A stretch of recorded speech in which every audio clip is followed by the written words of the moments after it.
Македонската ковид ситуација полоша од Италија.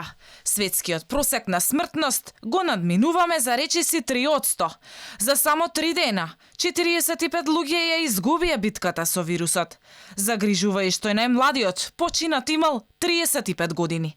Драматичен е и порастот на ново заразени, без малку 30% од тестираните.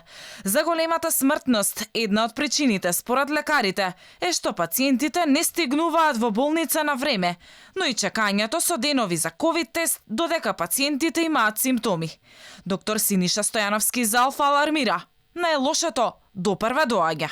Може би треба да се вклучи оној црвен аларм, бидејќи споредено со сите земји од нашето најблиско обкружување имаме алармантна бројка на починати пациенти. Бидејќи освен број не добиваме никаква информација дали се тоа пациенти кои што се со голем број на коморбидитети, во кој стадиум, во која фаза од болеста стигнале во здравствената установа и практично за колкава возраст на пациентите се работи. Многу често има поплаки за временскиот тајминг на достапноста на тестот.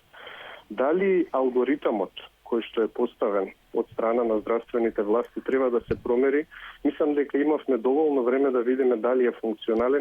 Ке ги имали тестовите за COVID-19 во аптека. Караджовски со досетка. Ова не се тестови за бременост. Мислам, ако некој мисли дека такви тестови за бременост оди купи, тестирај се дома, малце е грешна работата.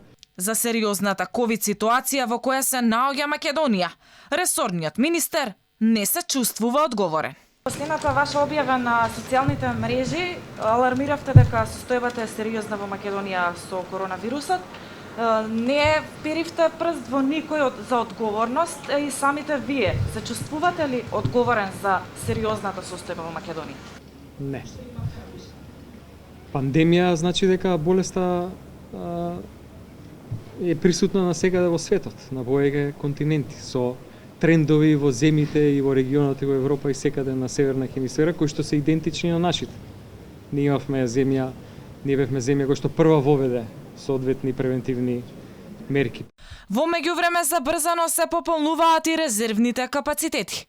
Модуларната болница се пополнува, а сега се планира и дополнително да се стават на располагање болницата Козле и уште 2 оделенија во болницата 8 септември и на инфективните оделенија ширум државата.